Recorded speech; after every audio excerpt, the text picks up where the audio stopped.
His death on the cross, my dear friend, was obedience. Please get that into our minds. It was obedience.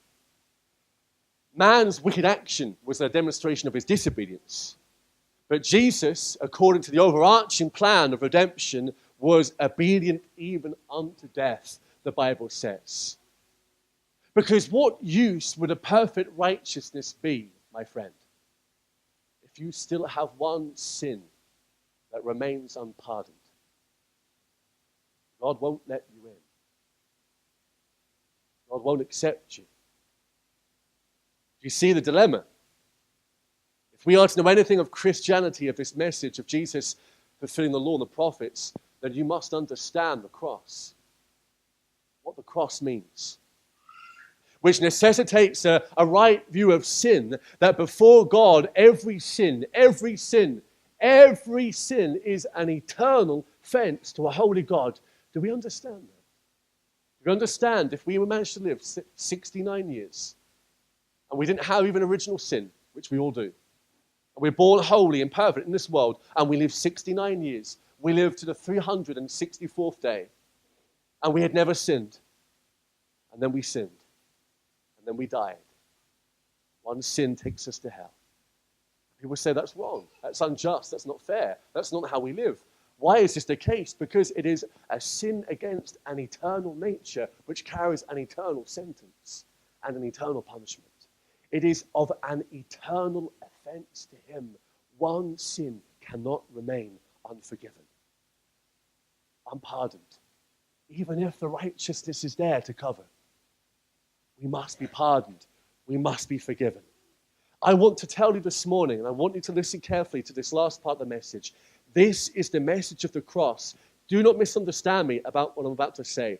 The message of the cross is not this. It is not look at how he suffers and feel sorry for him. Please understand this.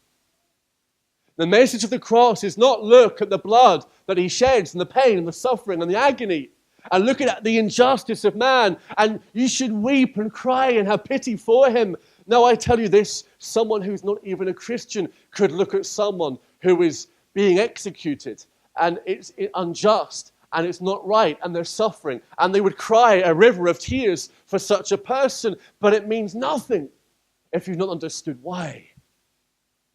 And if all we've done is look to the cross and we may have trembled and we may have wept and we may have had pity in our heart and we said how he suffered and how he bled and how he died and how that can move some people, and preachers preach like this, and it's wrong. It's wrong. They preach like it. They preach to the emotions. They preach to make people weep, and they never preach that penal aspect. It's not about just how he suffered. It's part of it, without any doubt. It's about why.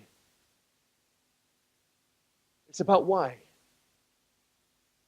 And when you gaze at the cross, it's why, physical images of Christ being crucified are not called for today, because all that's going to do is to animate a physical sensation. And God is speaking to the heart and saying to you, why must he die?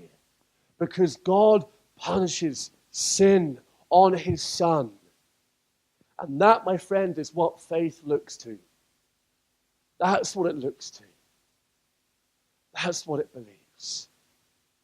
The message of the cross is look and see God punishing sin on his Son. And Jesus says, I've come to fulfill the law. I've come to lay down my life because the law condemns you. But I've come to save you.